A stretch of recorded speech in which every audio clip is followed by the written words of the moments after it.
அப்பா படக்குழுவின்னு நம்ம கூட இருக்காங்க. அதுலேயும் எல்லாருக்குமே இங்கே வந்துட்டு அப்பாவா திகழ்ந்த சமுத்திரக்கனியும் நம்ம கூட இருக்காங்க. இந்த படத்தை பற்றி நிறைய விஷயங்கள் நம்ம கேட்டு தெரிஞ்சுக்க போகிறோம். வாங்க நிகழ்ச்சிக்குள்ளே போகலாம். வணக்கம் சார். வணக்கம். அப்பா அப்படின்னு சொன்னோன்னே இந்த படம் வந்துட்டு முதல்ல எங்களுக்கு வந்துட்டு ஒரு பெரிய தாக்கத்தை ஏற்படுத்தியிருக்கு. அதே மாதிரி சமீபத்தில் நீங்கள் கொடுத்த பேட்டியில் வந்து சொல்லியிருக்கீங்க, மாணவர்களோட தற்கொலை இதெல்லாம் வந்துட்டு பார்த்து அதை என்னால் சகிச்சுக்க முடியல, அதனால மெயினாக இந்த படத்தை மாதிரி. உங்களுக்கும் கஷ்டமாக தான் இருக்கும், கடந்து போயிடும், அவ்வளோதான். எல்லாருக்குமே கஷ்டமாக தான் இருக்கும். ஏன்னா குழந்தைகள் சாவுதுன்றது ரொம்ப, அதுவும் தன்னை மாய்த்து கொள்வதுன்றது ரொம்ப கொடுமையான ஒரு விஷயம். அது எனக்கு மட்டும் இல்லை, எல்லாருக்குள்ளேயுமே அந்த வலி இருக்கும், எல்லாருமே வருத்தப்படுவோம். ஆனால் கடந்து போயிடுவோம். அதை எடுத்து வச்சது தான், இது வேணுமா, இது நமக்கு வேணுமா, ஆசாசியாக பெக்கிறோம், அவங்களுக்கு என்னெல்லாம் வேணுமோ அதெல்லாம் செஞ்சு வளர்க்குறோம், என் உயிர் என் புள்ளன்னு சொல்கிறோம். ஆனால் அவன் இடத்துலேருந்து அவன் பிரச்சனையை நம்ம எப்போவுமே பார்க்கவே மாட்டேன்றோமே அப்படின்றது தான். அதை வந்து ஒரு சின்ன விவாதம் மாதிரி தான் வச்சுருப்பேன். இதில் எங்கேயுமே ஃபோர்ஸாக இருக்காது. நம்ம ஒரு 4 பேர் உட்காந்து இதெல்லாம் டிஸ்கஸ் பண்ணுவோம் அப்படின்ற மாதிரி பண்ண ஒரு ஸ்க்ரீன் பிளே தான். ஸ்க்ரீன் பிளே பண்ணுறதுக்கு தான் ரொம்ப டைம் ஆயிடுச்சு. ஆமாம், 3 வருடங்களுக்கு மேலே எனக்கு எடுத்துச்சு அப்படிங்கிற மாதிரி நானும் படிச்சிருந்தேன். அதே மாதிரி இப்போ இருக்கக்கூடிய ஜென்ரேஷன் குழந்தைங்களுக்கு வந்துட்டு அப்பா கூட பேசுறதுக்கே டைம் ரொம்ப கம்மியாக இருக்குது. அவங்க வந்துட்டு வேலைக்கு போயிட்டு வர டைமில் இந்த குழந்தைங்க வந்து டியூஷனில் இருக்கிறது, இது மாதிரி அவங்களுக்குள்ள ஒரு கேப் இருக்குன்னு கூட சொல்லலாம். ஸோ இதெல்லாம் இந்த படங்கள் வந்து ஃபில் பண்ணியிருக்கு. 3 விதமான அப்பாக்களை வந்து நீங்கள் காட்டியிருக்கீங்க. இதுக்கு வந்துட்டு எந்த அளவுக்கு ஹார்ட் ஒர்க் பண்ணீங்க, இந்த மாதிரியான அப்பாக்கள் இருக்காங்க அப்படின்னு சொல்லிட்டு காட்டுறதுக்கு? எல்லாமே நான் பார்த்த கேரக்டர்ஸ் தான். அதனால தான் நான் முதல்ல போட்டிருப்பேன், நம்மை சுற்றி நடக்கும் நிஜம். என்னென்னா நிறைய நான் பார்த்த கேரக்டர்ஸ் தான். இன்னொருக்கு நிறையா சொல்லலாம், இன்னும் பார்ட் 2 பார்ட் 3 எல்லாம் எடுக்கலாம், அவ்வளோ பிரச்சனை இருக்குது. நம்ம இந்த 2 மணி நேரத்துக்குள்ளே என்ன சொல்ல முடியும் அப்படின்றத மட்டுமே வச்சு தான் இது சொன்னது. இன்னும் உளவியல் ரீதியாக உள்ளே போய் பார்த்தா அவ்வளோ சிக்கல் இருக்குது அதில். அது வந்து சரி, அது நமக்கு போதும், நம்ம படித்து நம்ம ரிசர்ச் பண்ணதை நம்மளே வச்சுக்கலாம், எல்லாத்தையும் போட்டு டம்ப் பண்ணக்கூடாதுல்ல. ஏன்னா கொஞ்சம் சிரிக்க வச்சு சொன்னால் தான் நம்ம படைப்பாகவும் அது சரியாக இருக்கும் அப்படின்றதுக்காக இது போதும் அப்படின்னு சொல்லி அதோட நிறுத்திக்கிட்டது. Okay sir. இந்த படத்தில் வந்துட்டு நீங்கள் நடிச்சிருக்கீங்க. ஸோ இந்த படத்தை பற்றி சொல்லுங்கள். சமுத்திரக்கனி அவர்களோட ஒர்க் பண்ணது எப்படி இருந்துச்சு? இந்த படத்துக்குள்ளே நீங்கள் எப்படி வந்தீங்க? இந்த படத்துக்குள்ள நான் எப்படி வந்தேன் அப்படி சொல்லும்போது, என்னோட சின்ன கேரக்டரை ஃபஸ்ட்டு சார் கண்டுபிடிச்சிட்டாரு. சின்ன கேரக்டரை வச்சு என்னை கண்டுபிடிச்சாரு. ஸோ என்னை கண்டுபிடிச்சி ஒரு 2-3 வாரம் ட்ரைனிங்லாம் கொடுத்து அப்புறமா தான் நான் படத்துக்குள்ளே என்ட்ரு ஆனேன். ஃபஸ்ட்டு 10 days ஷூட்டிங்லாம் எதுவுமே இல்லை. ஸோ எனக்கு வெறியாக இருந்துச்சு எப்போ நடிப்போம் அப்படின்னு. ஸோ ஃபஸ்ட்டே நைட் ஷாட் வச்சார். ரொம்ப சூப்பராக இருந்துச்சு தான் சொல்லணும். ஃபஸ்ட்டே எல்லாமே ஜோக், ஒரு எமோஷன் கலந்து ஃபஸ்ட் டே ஷாட், அது ரொம்ப சூப்பராக பண்ணியிருந்தா தான் சொல்லணும். நீங்கள் பார்த்துருப்பீங்க, உங்களுக்கு தெரியும். ஸோ இந்த படத்தில் வந்துட்டு உள்ள வரும்போது கொஞ்சம் ஜாலியாக தான். இதில் வந்து 9 குழந்தைகள் தேவைப்பட்டாங்க. என் குழந்தை வந்து முதல்ல முடிவு பண்ணது இவனை தான் முடிவு பண்ணேன். வந்து என் பையன். ஏன்னா அப்படியே என் மகனும் இவனும் ஒரே மாதிரி தான் இருப்பாங்க. பேர் கூட கிட்டத்தட்ட ஒன்று. என் பையன் பேர் ஹரி விக்னேஸ்வரா, என் பேர் விக்னேஷ். எனக்கு இவனை செலக்ட் பண்ணிட்டேன். பண்ணதுக்கப்புறம் தான் இவனுடைய 5 வயசு ஃபோட்டோ எப்படி இருக்கும் அப்படின்றத வச்சு தான் அவனை பிடிச்சோம். அந்த பையன் அது வந்து ஸ்விம்மிங் தெரியணும், இவன் கடல்லே ஸ்விம் பண்ணுறவன். அந்த கேரக்டருக்கும் ஸ்விம்மிங் தெரியணும் அப்படின்றக்காக ஒவ்வொரு ஸ்விம்மிங் பூலாக அலைஞ்சாங்க என் பசங்க. போய் அங்கெல்லாம் போய் ஸ்விம் பண்ணுற பசங்களெல்லாம் ஃபோட்டோ எடுத்து அதில் இவனுடைய ஃபோட்டோவோட மேட்ச் ஆகிற மாதிரி தேடி எடுத்தோம். அதுக்கு முன்னாடி 2 வயசு குழந்தை ஒன்று இருக்குது, அதை வச்சு தேடினது. பிறந்த குழந்தை ஒன்று இருக்குது, அது வந்து பார்த்தீங்கன்னா அந்த குழந்தை பிறந்து 25ஆவது நாள் என்கிட்ட கொண்டு வந்து கொடுத்தாங்க. அவனுக்கு அப்போ பேரை வைக்கல, நான் தான் சரி நம்ம படத்தில் யூஸ் பண்ணிவிட்டு அப்புறம் டைட்டில் போடும்போது தான் கேட்டேன். ஒரு 3 மாதத்துக்கு முன்னாடி தான் இப்போ பேர் வச்சுருப்பாங்களே அப்படின்னோடனே ரோஹன் அப்படின்னாங்க அந்த குட்டி பையனுக்கு. அந்த பையன், அப்புறம் 2 வயசு பையன், அதுக்கப்புறம் 5.5 வயசு பையன், அப்புறம் இவன். அதே மாதிரி இவனுக்கு பண்ணும்போது தம்பிராம அண்ணன் பையனுக்கு பண்ணும்போது என்ன பண்ணேன்னா, முதல்ல சின்ன பையனை பிடிச்சிட்டேன், அதுல். அவனை பிடிச்சிட்டு இப்போ இவன் 15 வயசு ஆனால் எப்படி இருப்பான் அப்படின்னு ஒரு இமேஜினேஷனில் ஒரு கிராஃப் மாதிரி வரைய சொல்லி அதே மாதிரி தேடும் போது இவன் ஃபோட்டோ கிடைச்சது. சரி வர சொல்கிறா அப்படின்னு சொல்லி. இதில் இருக்கக்கூடிய கேரக்டர்ஸ்க்கு மட்டும் நீங்கள் ரொம்ப நாள் செலவழிச்சு. ஆமாம், எப்பவுமே என்னென்னமா கரெக்டாக இந்த ஆர்டிஸ்ட்டை கரெக்டாக சூஸ் பண்ணிட்டோம்னாலே 50% வெற்றி அது. அதுக்கப்புறம் அவங்க எடுத்துகிட்டு போயிடுவாங்க. ஏன்னா பார்க்கும்போது யாரையும் உறுத்தக்கூடாது. இந்த தேவையில்லாமல் கேரக்டர்ஸ் எல்லாம் கொண்டு வந்து வச்சுருப்பாங்களா, அப்படி இல்லாமல் கரெக்டாக இவங்க இதுக்கு 100% பொருந்தணும் அப்படின்றதோட செலக்ட் பண்ணிட்டோம் அப்படின்னா நமக்கு எந்த சிக்கலுமே இருக்காது. அதுக்கப்புறம் அவங்க எடுத்துகிட்டு போவாங்க கதையை. அதுக்காக இவங்க தேடி பிடிக்கிறது தான் ஆச்சு. அப்புறம் அந்த பொண்ணு, அந்த 2 பொண்ணுங்களையும் பிடிச்சது, அது ஒரு பெரிய கதை. அவங்க வரும்போது பேசுவாங்க அதை பற்றி. ஸோ நீங்கள் சொல்லுங்கள், உங்களோட படத்தில் வந்துட்டு எடுத்த உடனே இவ்வளோ பெரிய ஒரு டைரக்டரோட ஒர்க் பண்ணும்போது ஃபஸ்ட்டு கொஞ்சம் பயந்தீங்களா இந்த படத்துக்குள்ளே வரும்போது? நான் தான் பயந்தேன்.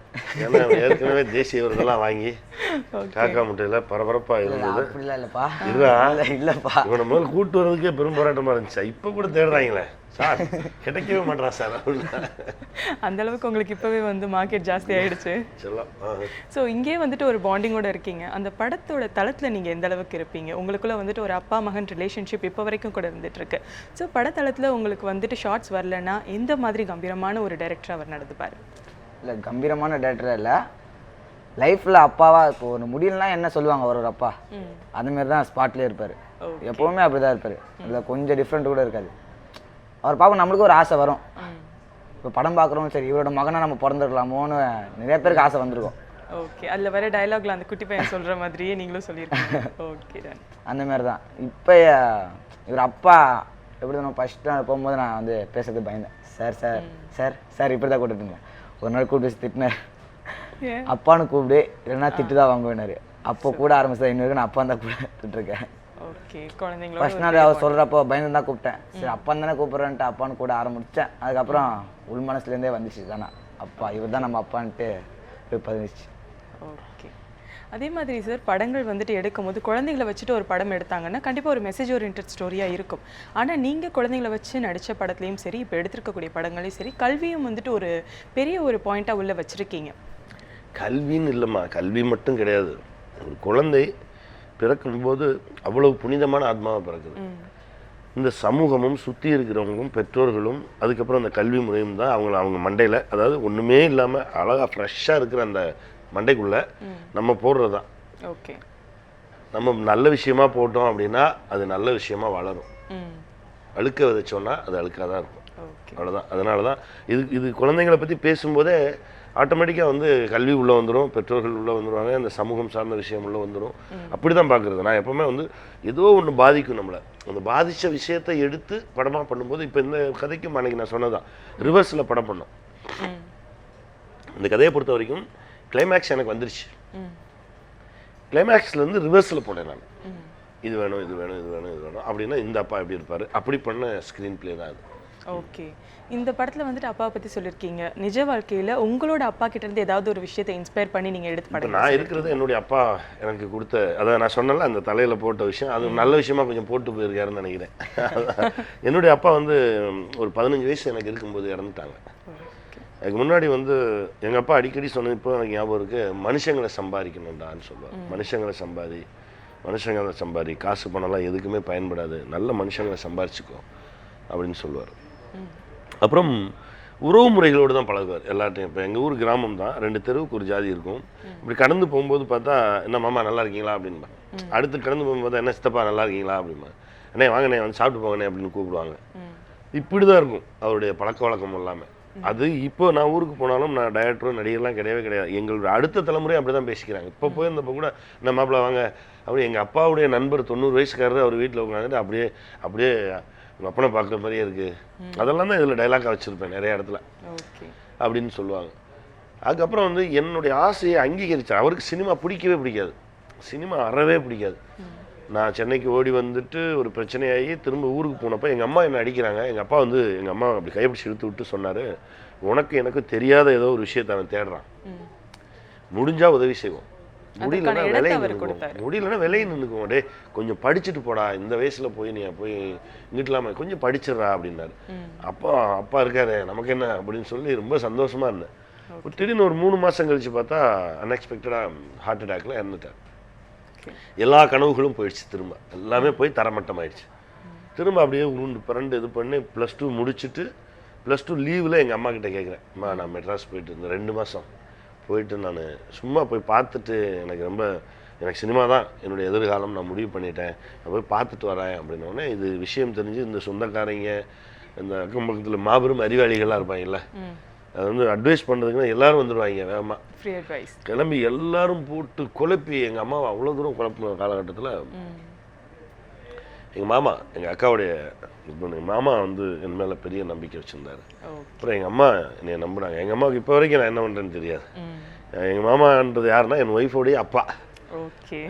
அவங்க வந்து என் மேலே நிறையா நம்பிக்கை வச்சுருந்தாங்க. நிறைய நம்பிக்கை வச்சு இவன் என்னத்தையோ தேடுறாங்க வந்துடுவான், அந்த உந்துதல் தான், வேறு யாருமே நம்பலை. ஒருத்தர் வந்துட்டு அதுதான் என்னை எடுத்துகிட்டு வந்தது.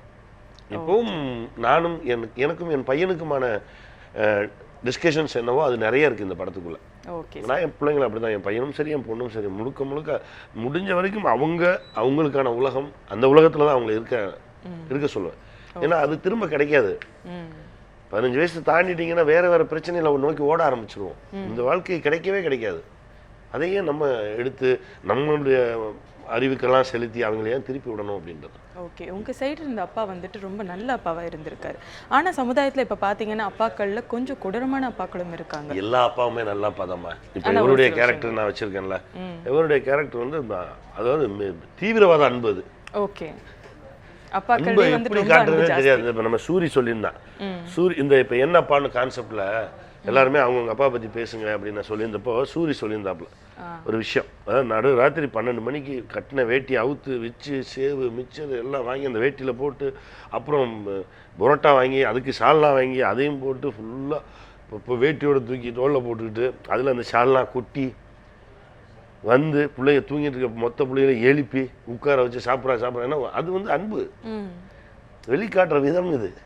அதுதான் தீவிரவாத அன்புன்றது. ஓகே. அந்த அன்பே ரொம்ப பாவம். இவங்க 8 மணிக்கு சாப்பிட்டு தூங்கி இருப்பாங்க, நான் அப்பா வாங்கிட்டு வந்தா நீ சாப்பிடு அப்படின்றது சந்தோஷம் அவங்களுக்கு. ஆமா, அதுதான் இந்த இவருடைய அப்பா கேரக்டர். ஒரு இடத்துல சொல்லுவேன், இந்த உலகத்துல என்னை விட பிள்ளைய நேச்ச தப்பா யாரா இருக்கானா சார்னு அவர் என்கிட்ட கேட்பாரு. நான் சொன்னேன், சார் அவன் இடத்துல இருந்து பார்த்தா தான் சார் அவன் வழி தெரியும். அதை யாருமே செய்ய மாட்டேன்றீங்க. நான் அன்பு காட்டுறேன்னே பேசிட்டு இருக்கீங்க. சம்மந்தப்பட்ட இடத்துல இருந்து பாருங்க, உன் அன்பு அவனுக்கு வலிக்குது. ஆமா, உன் அன்பு அவனுக்கு சுகமா இருக்கணும். அவன் இடத்துல இருந்து பாரு, அப்பதான் தெரியும். ஓகே. அதுதான் நீங்க வந்துட்டு காட்டியிருக்கீங்க. நீங்க சொல்லுங்க, உங்களோட அப்பா பத்தி இங்க ஜாஸ்தி பேசியிருக்காங்க. உண்மையாவே திரையில வந்துட்டு உங்களோட நடிப்பை பார்த்து உங்களோட அப்பா உங்களுக்கு என்னெல்லாம் சொன்னாரு? இல்லை, சின்ன வயசுலேருந்து எங்கள் அப்பா கூட வளரல. எங்கள் அம்மா தான் என் அப்பா மாதிரி பார்த்துக்கிட்டாங்க. ஓகே. ஸோ எங்கள் அம்மாவோட ப்ளஸ் அப்படின்னு பார்த்தீங்கன்னா, எங்கே வேணாலும் தனியாக போக முடியும் என்னால். அப்படின்னு ஒரு இடத்துல என்னால் தனியாக விட்டால் கூட என்னால் சர்வை பண்ண முடியும் அப்படின்னு நம்பி கொடுத்து தான் எங்கள் அம்மா என்னை வளர்த்துருக்காங்கன்னு சொல்லணும். எங்கள் இடத்துல ஒரு சொல்ல விரும்புகிறேன், நிறைய பசங்களுக்கு எங்கள் அப்பா இல்லை. ஸோ வந்து ஒரு அப்பா இருக்கிற பசங்கள்லாம் கொஞ்சம் யோசித்து பார்க்கணும். தான் அப்பாவால் ஒரு பசங்களுக்கு 1000 விஷயத்தை தர முடியும், ஆனால் அப்பா இல்லாத பசங்களுக்கு அந்த 1000 விஷயம் கிடைக்காது. 1000க்கும் மேற்பட்ட விஷயங்களுக்கு தர முடியும். ஸோ அதனால் எப்போதுமே உங்கள் அப்பாவை பற்றி நீங்கள் ஒரு வார்த்தை அகெயின்ஸ்டாக ரைஸ் பண்ணும்போது கண்ணு மூடி யோசிச்சு பார்க்கணும். நம்ம அப்பா நமக்கு என்ன செஞ்சுருக்காரு, நமக்கு என்னெல்லாம் கிடச்சிருக்கு, மற்றவங்ககிட்ட இல்லாத நம்மக்கிட்ட ஒன்று இருக்குது அப்படிங்கும்போது நம்ம அதை காத்துக்க தெரிஞ்சுக்கணும். அதை விட்டு விலகி போகக்கூடாது. ஸோ எல்லாருமே உங்கள் அப்பாவை வந்து நேசிக்கணும். என்னதான் இருந்தாலும் 1000 தான் இருந்தாலும் நம்ம அப்பா. சமுதாயத்தில் குழந்தைகளை வாழ கற்றுக் கொடுங்க அப்படின்னு சொல்லிட்டு இந்த ஒரு டயலாக் வந்துட்டு நிறைய குழந்தைகள் கிட்ட இடம் பெற்றிருக்கு. இவங்க அம்மா வந்து இவனுக்கு கற்றுக் கொடுத்தது அதுதான். நீ எங்கே வேணாலும் போ, தைரியமாக போ, தனியாக வா. இது என் படத்தில், நம்ம அப்பா திரைப்படத்தில் அது ஒரு தனியாகவே இருக்கும். பசங்களெல்லாம் அப்படி தான் ரெடி பண்ணும். ஓகே. அதுதான் இந்த சமூகத்தில் வாழ கற்றுக் கொடுக்காம பயப்பட வச்சே வளர்த்துட்டு இருப்பாங்க. யாரையும் நம்பிடக்கூடாது, யாராவது எதாவது கொடுத்தா வாங்கி தின்றக்கூடாது. என்ன அவனுக்கு வெளியில் வரும்போதே அவனுக்கு பயமா எங்கேயோ இருக்கும் போல் இருக்கு, நம்ம ரொம்ப உஷாராக இருந்துடணும் அப்படின்னு ஒரு பயத்தை கொடுத்து அவனை கொண்டு வந்து விடும்போது தான் கொஞ்சம் யாரை பார்த்தாலும் பயப்படுவோம். Okay okay. அதனால வந்துட்டு எல்லாருக்கும் தைரியம் சொல்லியும் வளர்க்கணும். நீங்கள் சொல்லுங்கள், உங்களோட முதல் படத்துலையும் சரி இந்த படத்துலையும் சரி ஒரு நல்ல ஒரு வேல்யூபிளான கதையை நீங்கள் சூஸ் பண்ணியிருக்கீங்க. உங்களுக்கு தேடி அது மாதிரி கதை வருதா, இல்லை வந்து உங்களுக்கு இது மாதிரி கதை தான் நான் சூஸ் பண்ணுவேன் அப்படிங்கிற மாதிரி சூஸ் பண்ணி நடிச்சிட்டு இருக்கீங்களா? இல்லை, தேடி தான் வருது. தேடியே வருது. கதை சூஸ் பண்ணுறதா இல்லை, அப்பா கூப்பிட்டாரு, சரி ஸ்ட்ரெயிட்டாக வந்தேன். அது என்ன கதை நான் கேட்கவே இல்லை அப்பா கிட்ட. ஓகே. நடிக்கணுன்ட்டேன், அவ்வளோதான். அப்புறம் அப்பாவை தான் தனியாக கதை சொன்னார் என்கிட்ட. தனியாக சொல்ல கும்பலாக தான் கூட சொன்னார். அது ஒரு ஜாலியாக தான் சொன்னார், அது ஒரு கதையாகவே சொல்ல. ஒரு கார்ட்டூன் படம் பார்த்தா எப்படி இருக்கும் அந்த மாதிரி தான் சொல்லிட்டு இருந்தேன். ஓகே. அதே மாதிரி வந்துட்டு இந்த படத்தில் அப்பாவோட சேர்ந்து நடிக்கும்போது இருந்த அந்த நெகிழ்வான தருணங்கள் பற்றி சொல்லுங்க. நெகிழ்வான தருணம்னா அப்பா கூட நடிக்கிறதுக்கு நான் கொடுத்து வச்சிருக்கணும். ஓகே. ஏன்னா அவர்கிட்ட நிறைய விஷயம் கற்றுக்கலாம். உங்களுக்கு பிடிச்ச சீன்ஸ் இந்த படத்தில்? சீனா நிறைய சீன் இருக்கு, எல்லா நிறைய சீன்ஸ் இருக்கு இந்த படத்தில் நடிச்ச நிறைய சீன். எல்லா சீன். அதே மாதிரி இப்போ பார்த்தீங்கன்னா ஸ்டுடியோவுக்கு ஒரு குட்டி விருந்தாளி வந்திருக்காரு, அவரை நம்ம இன்ட்ரோ பண்ணிடலாம். Main hero. Oh, main hero. வணக்கம் மெயின் ஹீரோ.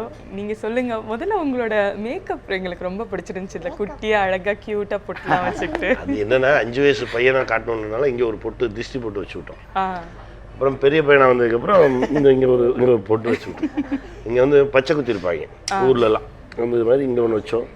ஏன்னா அது அந்த சின்ன சேஞ்ச் ஓவர் தான். ஏன்னா இவருக்கு மட்டும்தான் 5 வயசு பையனுக்கு இவர் தான் ஃப்ரெண்டு, 15 வயசு பையனுக்கும் இவர் தான் ஃப்ரெண்டு. எல்லாருக்குமே ஒரு ஃப்ரெண்ட் ஆகிட்டார். Okay okay. இந்த படத்துக்குள்ள நீங்க வந்ததை பத்தி சொல்லுங்க. நான் இந்த படத்துல எப்படி வந்தேன்னா, இதுக்கு முன்னாடி கொளஞ்சி அப்படின்ற ஒரு மூவி பண்ணேன். சாரு அதில் பண்ணாரு. அதுல இருந்தா என்னை செலக்ட் பண்ணி வர வச்சாங்க.